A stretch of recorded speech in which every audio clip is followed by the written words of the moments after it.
사랑하는 사람이 있다면 그 사랑하는 사람에게 주고 싶은 선물은 무엇입니까? 한번 생각해 보세요. 내가 지금 가장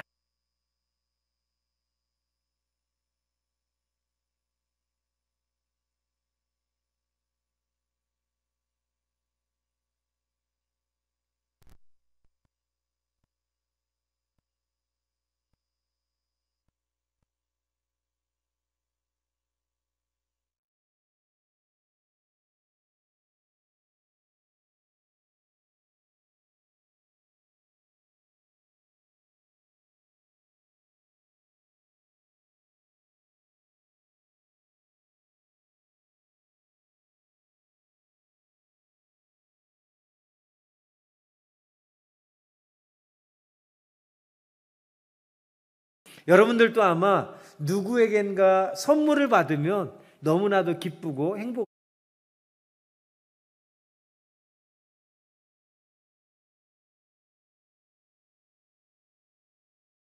여러분들도 아마 누구에겐가 선물을 받으면 너무나도 기쁘고 행복하실 거예요. 여러분들이 가장 사랑하는 사람이 있다면 그 사랑하는 사람에게 주고 싶은 선물은 무엇입니까? 한번 생각해 보세요. 내가 지금 가장 사랑하는 사람이 있어요. 내가 지금 가장 아끼는 사람이 있어요. 그분에게 내가 무슨 선물을 해주면 좋을까? 한번 잠깐 생각해 보십시오. 여러분이 사랑하는 사람에게 주고 싶은 최고의 선물은 무엇인지. 요한복음 3장 16절 말씀 우리 한번 같이 읽어봅니다.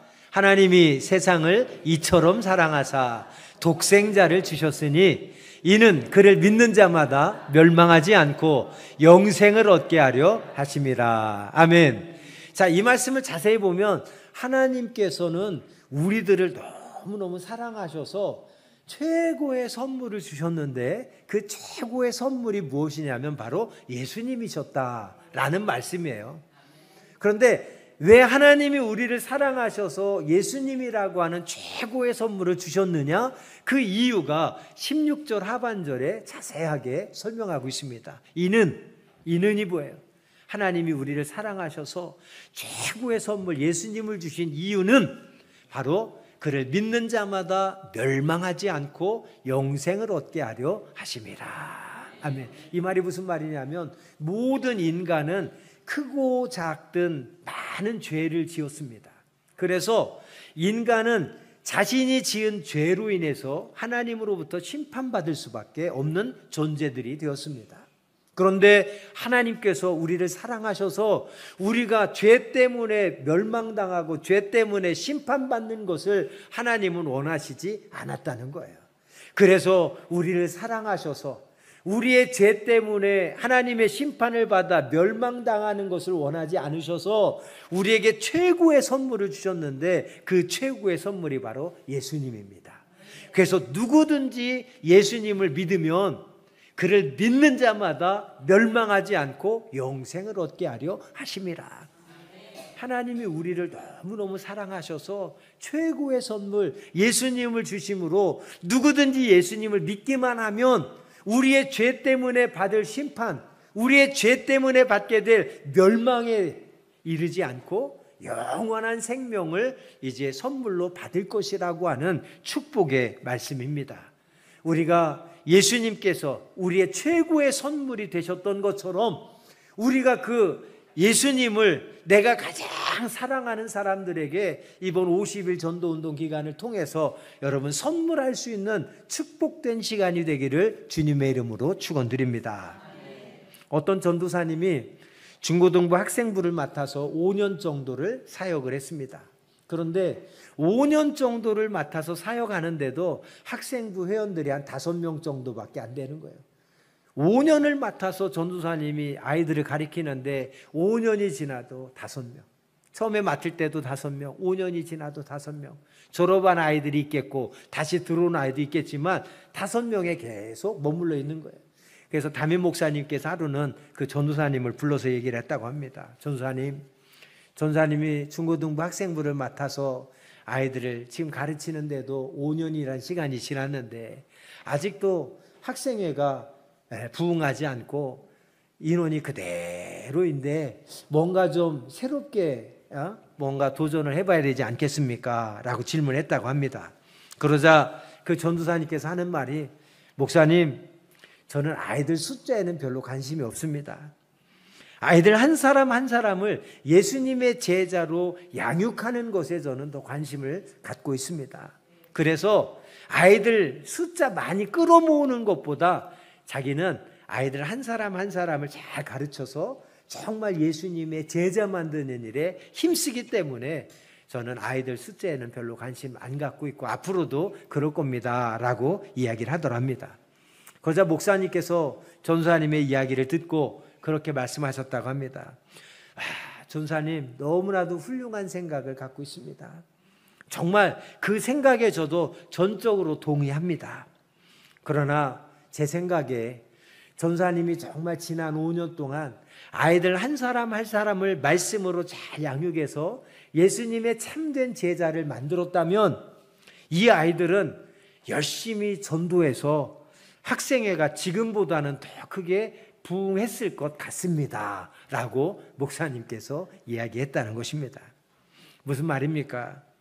교회가 너무 숫자에만 관심 갖고 교인 늘리기에만 힘쓰고 있다는 것, 이건 잘못된 것이라는 말씀, 그것은 분명히 옳은 말이라고 하는 사실입니다. 그런데 보통 그런 말하는 사람들을 보면 전도하기 싫어하는 사람들이 이런 말을 참 잘하고요, 또 하나는 교회를 비판하기 좋아하는 사람들이 잘하는 말이라는 것을 우리는 알아야 합니다. 다시 한번 분명하게 말하지만 교회는 교인들 숫자 늘리는 거에만 관심 갖고 숫자 늘리는 거에만 집중하는 것, 그거는 올바른 교회 모습이 아닙니다. 언뜻 생각하면 그 말은 정말 옳은 말이고 우리가 적극적으로 동의하고 지지해야 될 말입니다. 그러나 우리가 다른 한쪽으로 생각하면 성경 말씀을 바르게 안다면, 또 예수님께서 이 땅에 오신 목적이 무엇이고 예수님께서 십자가 지도록 우리에게 정말 가르치신 이 말씀들을 기억하면, 또 예수님의 부활하신 예수님을 만난 제자들이 변화되어서 그들이 십자가에 못 박혀 죽기까지, 또는 거꾸로 매달려 죽기까지, 또는 다양한 모습으로 순교하며 죽기까지 제자들이 예수님을 증거했던 이유들을 살펴보면 우리가 말하는 것은 잘못된 것이라는 사실을 우리는 깨닫게 됩니다. 즉, 우리는 성경 말씀을 통해서 또 예수님의 삶을 통해서 잃어버린 영혼들을 구원하는 일이 무엇보다 교회의 존재의 목적이고 교회가 가장 힘써야 되는 일이라는 사실을 우리는 분명하게 깨닫게 됩니다. 그래서 우리가 교인들 숫자 늘리는 거에만 관심 갖는다, 우리 그 말에 여러분들이 오해하거나 미혹되지 않았으면 좋겠습니다. 분명히 교회는 숫자 늘리는 거에 관심 갖는 거, 이거 잘못된 겁니다. 그러나 다른 이면으로 생각할 때 교회의 존재 목적은 잃어버린 영혼을 구원하기 위해서 교회가 세워진 것이고, 또 우리들이 하나님께서 맡겨주신 가장 중요한 사명은 잃어버린 영혼을 구원하는 일에 최선을 다하는 것이 우리 그리스도인들이 맡은 무엇보다 중요한 사명이라는 사실을 우리는 또한 깨달아야 될 줄로 믿습니다. 그러면 오늘은 우리가 왜 50일 전도운동을 하면서 전도를 이렇게 강조하는지, 우리가 세 가지 이유를 들어서 제가 오늘은 설명을 하고자 합니다. 첫 번째 이유는 전도가 우리 예수님 가장 기뻐하시는 일이기 때문에 전도, 영혼구원을 매일같이 이렇게 강조하는 것입니다. 첫 번째 이유가 뭐라고요? 우리 예수님께서 가장 기뻐하시는 일이기 때문에. 누가복음 15장 4절부터 7절까지 말씀 우리 세 번역으로 한번 같이 읽겠습니다. 너희 가운데서 어떤 사람이 양 100마리를 가지고 있는데 그 가운데서 한 마리를 잃으면 99마리를 들에 두고 그 잃은 양을 찾을 때까지 찾아다니지 않겠느냐. 찾으면 기뻐하며 자기 어깨에 메고 집으로 돌아와서 벗과 이웃 사람을 불러 모으고 나와 함께 기뻐해 주십시오. 잃었던 내 양을 찾았습니다 하고 말할 것이다. 내가 너희에게 말한다. 이와 같이 하늘에서는 회개할 필요가 없는 의인 99보다 회개하는 죄인 한 사람을 두고 더 기뻐할 것이다. 아멘. 무슨 말입니까? 예수님은 무엇보다도 잃어버린 한 영혼이 주님 앞에 돌아오는 것, 잃어버린 한 영혼을 찾는 것을 너무너무 기뻐하셔서 그 죄인된 한 영혼이 회개하고 주님께 돌아오면 이제 주인 되신 예수님은 많은 사람들을 불러 모아 잔치를 벌이고 내가 잃은 양을 찾았다고 기뻐할 것이라고 이렇게 말씀하고 있는 것입니다. 이렇게 우리 주님께서는 잃어버린 영혼이 회개하고 주님께 돌아오는 것을 너무너무 기뻐하신다라고 말씀하고 있습니다. 그래서 우리가 전도를 강조하고 전도에 힘써야 되는 첫 번째 이유가 되는 것입니다. 두 번째 이유는 무엇입니까? 예수님께서 이 땅에 오신 목적도 바로 잃어버린 영혼을 구원하기 위해서 이 땅에 오셨기 때문에 우리도 영혼 구원을 위해서 최선을 다해야 된다는 것입니다. 마태복음 20장 28절 말씀 우리 세 번역으로 함께 있습니다. 인자는 섬김을 받으러 온 것이 아니라 섬기러 왔으며 많은 사람을 위하여 자기 목숨을 몸값으로 치러주려고 왔다. 아멘. 잠깐 말씀 띄워주세요. 예수님이 이 땅에 오신 목적에 대해서 28절은 이렇게 기록하고 있습니다. 예수님이 이 땅에 오신 것은 섬김받으러 온 것이 아니라 섬기러 왔다. 근데 구체적으로 어떻게 섬기러 왔느냐? 많은 사람들을 위하여, 여기서 말하는 많은 사람들은 죄인들을 말합니다. 죄를 짓고 죄에 대하여 심판을 받아 멸망당할 사람들을 위하여 이 땅에 오셔서 자기 목숨을 몸값으로, 그 몸값은 뭐예요? 죄인들이 죄값으로 하나님의 심판을 받아 멸망당해야 되는데 그 죄값을 예수님이 대신 치러주시기 위해서 이 땅에 오셨다는 거예요. 그래서 우리가 받을, 죄에 대하여 우리가 받을 하나님의 심판, 멸망받을 것을 예수님이 대신 내 죄값을 치러주셨는데 그 죄값이 뭐로 치러주셨습니까? 십자가로 치러주신 거예요. 십자가를 지심으로 예수님이 대신 내가 져야 될 죄값을 대신 치러주심으로 우리는 모든 죄값을 해결 안 받게 된 것입니다.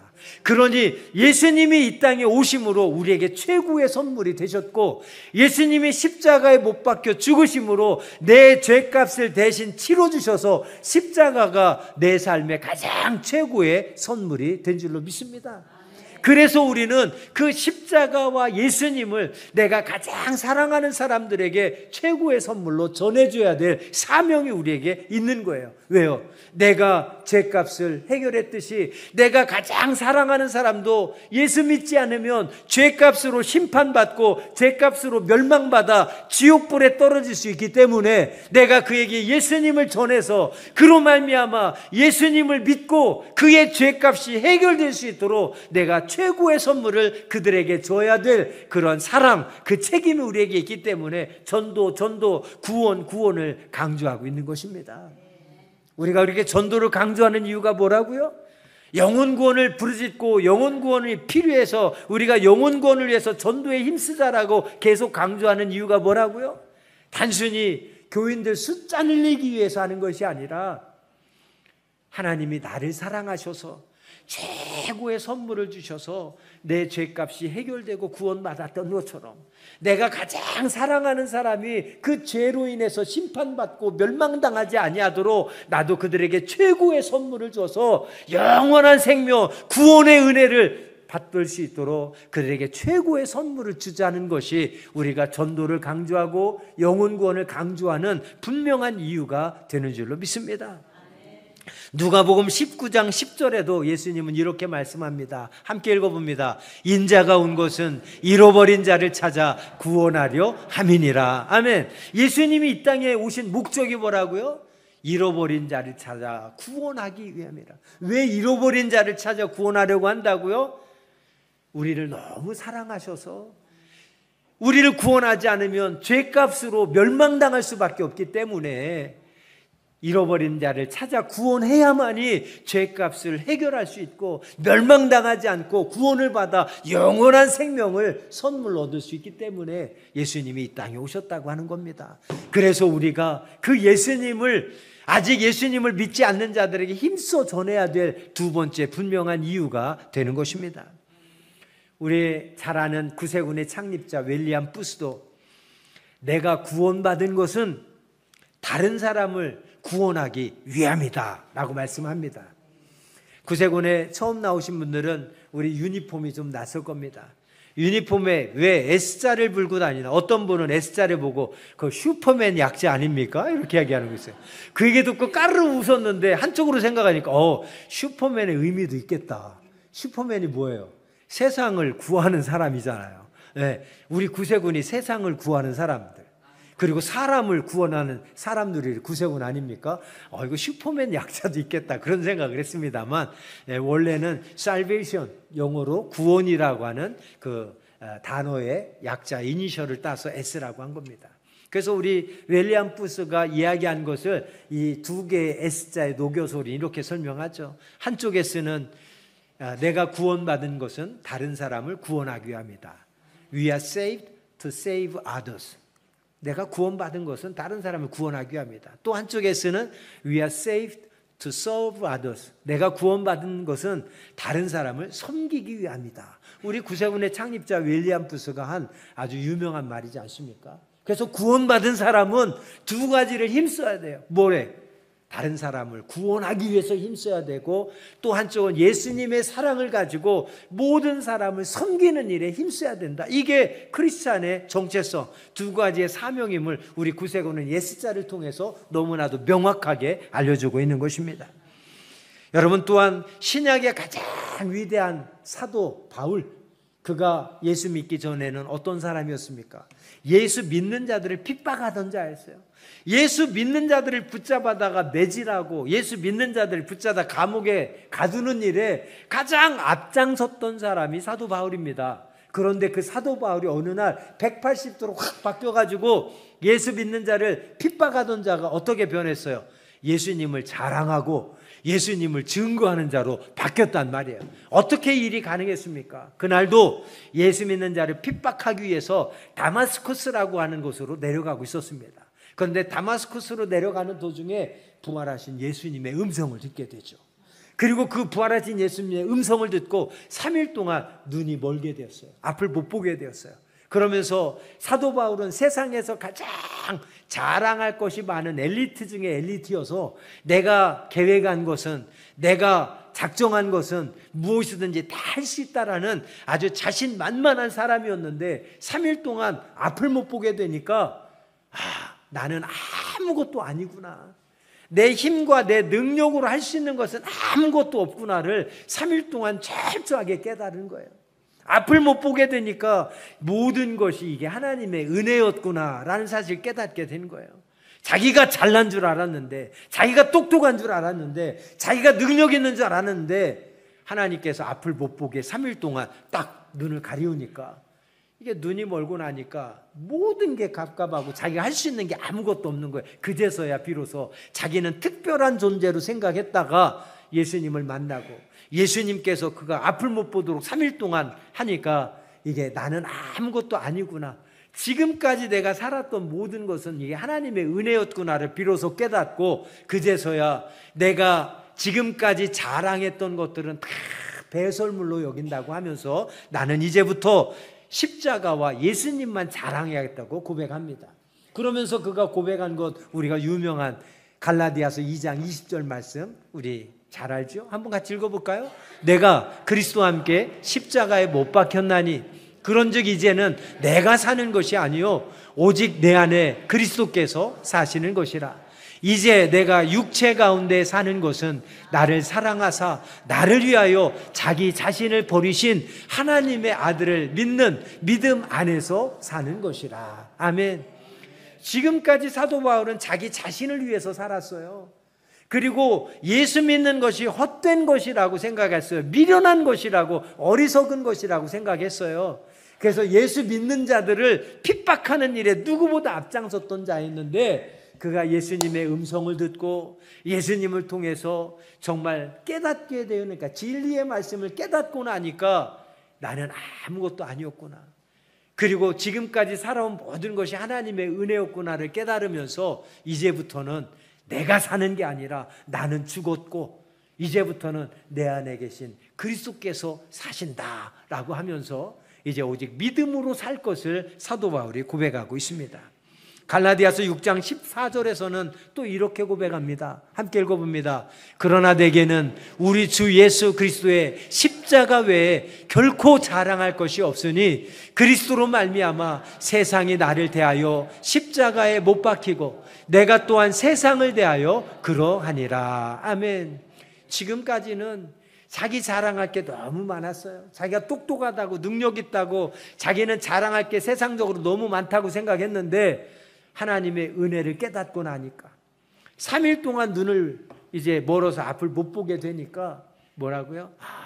나는 아무것도 아니구나, 모든 게 하나님의 은혜였구나를 깨달으면서 아무것도 모르고 예수 믿는 자 핍박했던 자신이 죄인 중에서도 너무나도 큰 죄인임을 사도 바울이 깨닫게 됩니다. 그래서 이렇게 고백하는 거예요. 이제 십자가 외에 내가 자랑할 건 없다.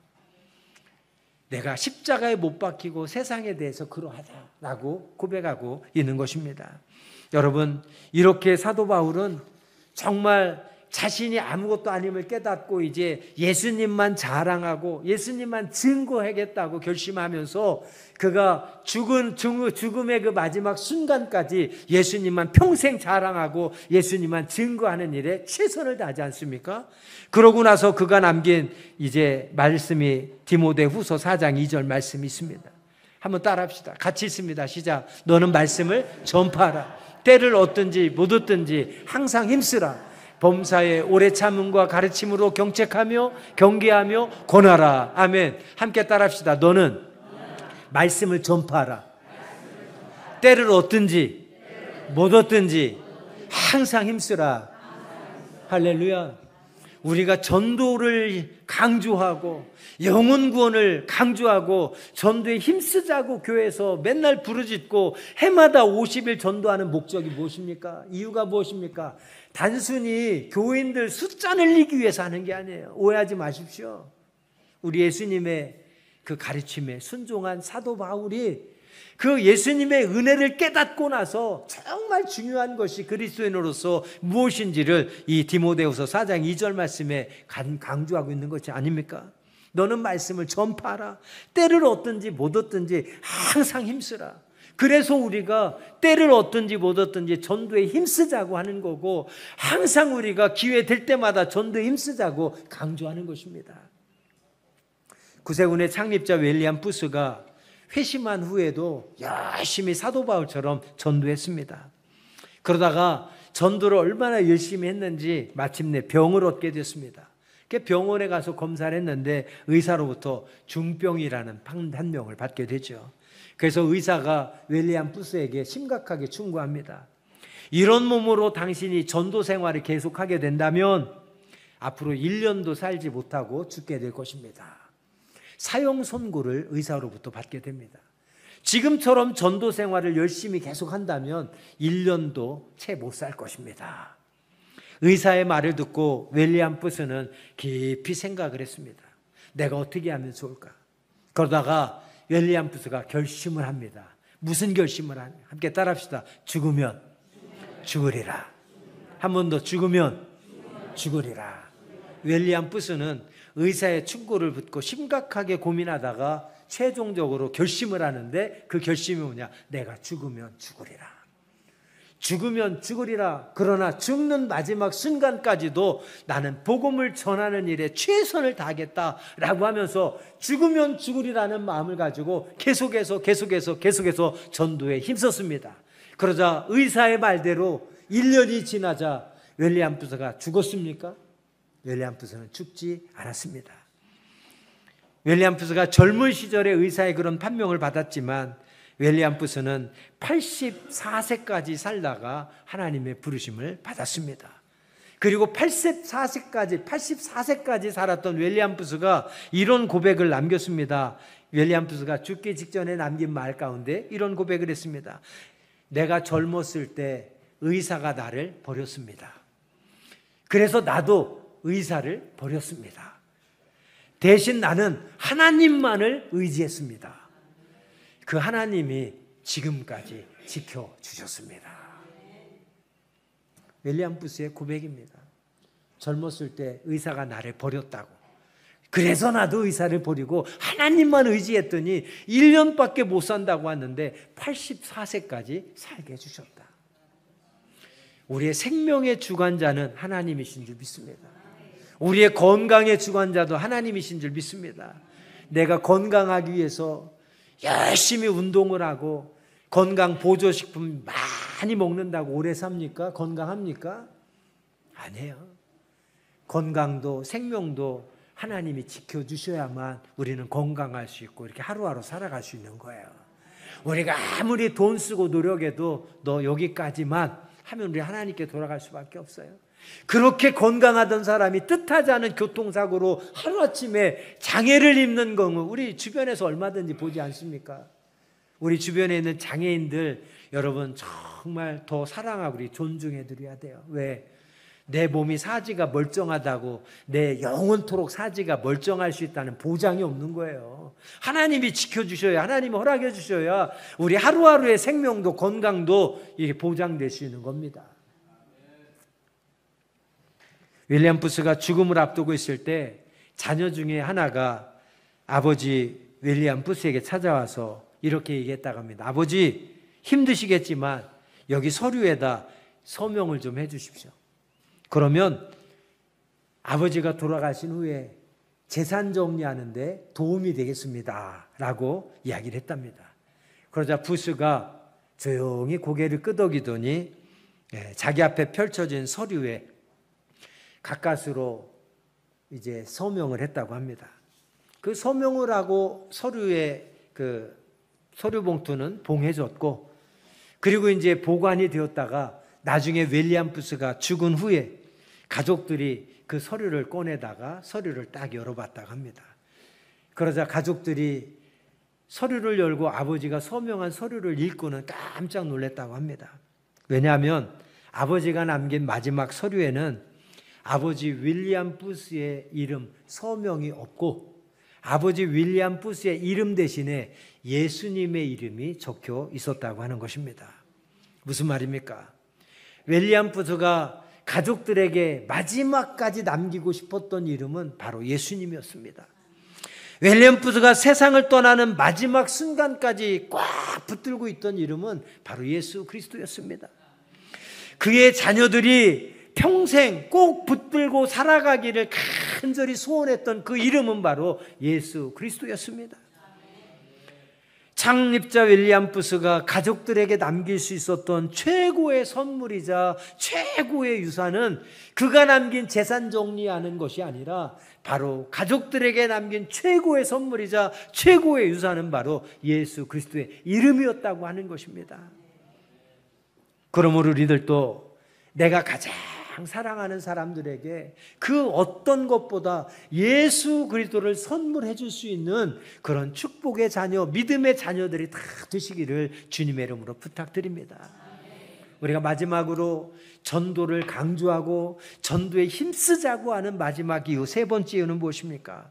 바로 전도, 영혼 구원은 예수님의 유언과도 같은 말씀이기 때문입니다.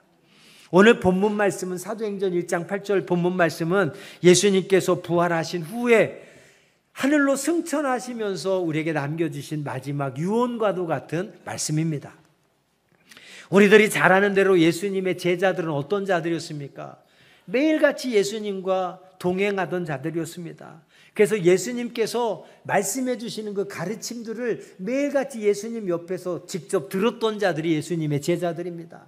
그리고 예수님께서 행하셨던 놀라운 기적들을 그 기적의 현장에서 직접 목격했던 자들이 예수님의 제자들이었습니다. 그런데 그 제자들은 매일같이 예수님의 말씀을 듣고 예수님이 행하시는 크고 놀라운 기적들을 직접적으로 목격한 자들이었지만 언제나 믿음이 없었습니다. 그리고 믿음이 있어야 될 때 믿음을 보이지 못해서 늘 실패하는 제자들의 모습을 우리는 성경을 통해서 확인할 수 있습니다.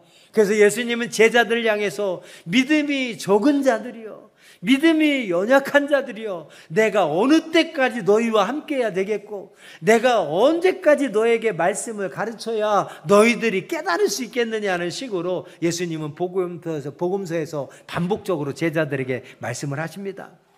그런 제자들을 향해서 예수님은 십자가를 지시기 전에 이런 말씀을 합니다. 너희 중에 한 사람이 나를 팔 것이다. 그러자 제자들이 펄펄 뜁니다. 그 사람이 누굽니까? 나는 절대 예수님 팔지 않겠습니다. 펄펄 뛰면서 입에 아주 거품을 물고 예수님 앞에 그럴 일 없을 거라고 얘기합니다. 그리고 너희 중에 어떤 자는 닭이 3번 울 때까지 나를 3번 부인할 것이다 라고 이야기합니다. 그러자 누가 그러느냐, 우리는 절대 그렇지 않겠다고, 내가 예수님을 끝까지 지켜주겠다고, 내가 세상 끝까지 주님과 함께 하겠다고 제자들이 떵떵떵떵 자신 있게 이야기합니다. 그러나 결국 제자들은 예수님이 말씀하셨던 것처럼 가룟 유다는 은 30에 예수님을 팔아 넘겼고, 제자 중에 수제자라고 자신했던 베드로는 닭이 3번 울 때까지 예수님을 3번 부인하고, 또 그 주변에 있던 자들이 저들도 예수님의 제자라고 이야기하자 나는 예수님을 알지 못한다고 예수님을 부인하며 예수님을 저주까지 하면서 배반하는 연약한 모습, 실패한 모습을 제자들은 결국 보이고 맙니다. 그런데 놀라운 것은 부활하신 예수님을 만난 제자들이 180도 바뀌었다는 겁니다. 여러분, 자기의 목숨 아까워서 자기의 목숨을 부지하기 위해서 예수님을 배반하고 예수님을 저주하고 예수님을 부인했던 제자들이 어떻게 그렇게 180도로 바뀌어서 예수님을 담대히 증거하다가 다 순교를 당했을까요? 그렇게 자신의 생명 무서워서 두려움에 가득해서 자기의 생명을 아까워하고 부지하기 위해서 예수님을 팔아먹었던 제자들이 어떻게, 도대체 무슨 일이 있었기에 그들이 목숨까지 아끼지 않고 예수님을 증거하다가 다 순교를 당할까요? 어디 가서 특수훈련이라도 받고 왔습니까? 아니에요. 부활하신 예수님을 만나자 그들이 자기의 잘못을 하나님 예수님께 회개하고 부활하신 예수님을 만나자 비로소 주님이 하셨던 말씀이 믿어지고, 비로소 주님이 그 하셨던 말씀들이 깨달아지고, 비로소 주님의 가르침들이 이제 다 그들의 삶의 소망이 되어서 그들은 누구보다 두려움에 가득 차고 자기의 목숨을 부지하기 위해서 예수님을 배반하고 예수님을 저주했던 자들인데, 부활하신 예수님을 만나는 순간 그들은 담대함이 생겨서 예수님을 증거하며 죽음까지도 두려워하지 않는 제자들로 변화되었다고 하는 사실입니다. 그 비결이 무엇입니까? 어떻게 이렇게 제자들이 심장이 강심장으로 바뀌었을까요? 그 이유가 오늘 본문 말씀에 자세하게 기록하고 있습니다. 우리 본문 말씀 다시 한번 읽어봅니다. 오직 성령이 너에게 임하시면 너희가 권능을 받고 예루살렘과 온 유대와 사마리아와 땅끝까지 이르러 내 증인이 되리라 하시니라. 아멘. 그 비결이 뭐예요? 연약했던 그들의 심장이 강심장이 될 수 있었던 비결, 죽음을 두려워하고 죽음을 무서워했던 그들의 심장이 강심장이 되어서 죽음까지도 두려워하지 않고 죽음까지도 무서워하지 않고 예수님을 담대히 증거할 수 있었던 비결이 무엇입니까? 바로 성령이 그들에게 임했기 때문인 줄로 믿습니다. 오늘 말씀해 보면 성령이 너에게 임하시면 너희가 무엇을 받고 권능을 받고, 할렐루야. 여기서 말하는 권능이라고 하는 것은 원어에 보니까 dynamis라고 합니다. 이건 다이너마이트와 같은 폭발력이라고 하는 그런 뜻을 가지고 있어요. 성령이 우리에게 임하시면 dynamis, 다이너마이트와 같은 폭발력을 우리가 갖게 된다는 거예요. 그래서 우리가 힘으로 깰 수 없는 바위도 다이너마이트를 갖다가 터뜨리면 산산조각이 나버리지 않습니까? 그렇게 죽음을 두려워하고 무서워했던 제자들의 연약한 심장이 그들에게 성령이 임하니까 강심장이 되어서 죽음까지도 무서워하지 않고 두려워하지 않고 예수님을 죽을 때까지 담대히 전하는 하나님의 사람들, 예수 그리스도의 산 증인이 되었다고 하는 사실입니다. 오늘 우리들의 이 아침에 바로 이 성령이 우리에게 정말 임하기를 주의 이름으로 축원드립니다. 아직도 전도를 부끄러워하는 분들 계시다면, 아직도 전도에 자신 없어하는 분들이 계시다면, 아직도 전도하는 일에 마음이 졸이는 분이 있다면, 창피함을 느끼는 분들이 있다면, 오늘 이 아침에 성령이 여러분에게 임하셔서 여러분의 심장이 강심장으로 변화되길 주의 이름으로 축원드립니다. 2년 전에 처음에 이 교회 부임했을 때 저희가 전도하자 그래도 전도하는 분들이 한 분도 없었습니다. 전도하러 가자 그래도 전도에 따라 나오신 분들이 없었습니다. 그래서 저하고 목양 담당 사관하고 둘만 이렇게 동네를 매일같이 돌면서 전도를 했습니다. 교인들에게는 부담 드리지 말자.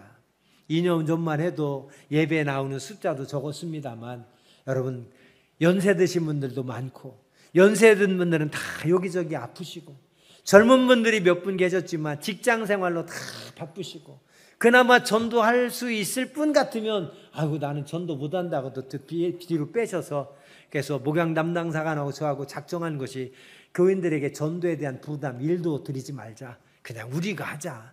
그리고 저희들만 열심히 전도했습니다. 하나님께서 그 모습을 기쁘게 여기셨는지 전도의 열매들을 한 분 허락해 주셔서 예배 드리는 숫자가 늘어가고 새가 가족들이 점점 늘어가게 되자 교인들이 기뻐하고 감사하면서 아이고 사관님하고 우리 여사관님만 전도하는데 우리도 좀 해야 되겠다고 자발적으로 한 분 참여하십니다. 그러다가 2년 사이에 전도가 일상인 교회로 완전히 변화되었습니다. 어제도 시내 전도하자고 그랬는데 16분이 나와가지고 그 무더운 날씨에 16분이 요 덕산동, 옆에 신흥동, 저쪽에 용흥동, 그리고 우연동까지 4개 지역에 이제 전도팀을 나눠서 열심히 전도를 해주셨습니다. 매주 수요일마다는 구역별로 주관해서 동네 전도에 매주 한 주도 빠짐없이 계속하고 있습니다. 저희들이 휴가를 가든 어디 부흥회 인도를 가든 처음에는 항상 저희들이 함께 했습니다만 요즘엔 가끔 저희들이 출타해서 없는 경우도 있는데 보니까 저희들이 없을 때는 다 열심히 해주시는 모습을 보면서 얼마나 든든하고 얼마나 기쁘고 얼마나 감사하고 얼마나 행복한지 모릅니다. 여러분, 이것이 바로 교회의 사명이고 우리 성도들의 사명인 줄로 믿습니다. 때를 얻든지 못 얻든지 우리는 영혼을 구원하는 일에 최선을 다해야 돼요. 항상 복음을 증거하고 예수님을 증거하는 일에 최선을 다하는 우리 교회, 우리의 성도가 되길 원합니다.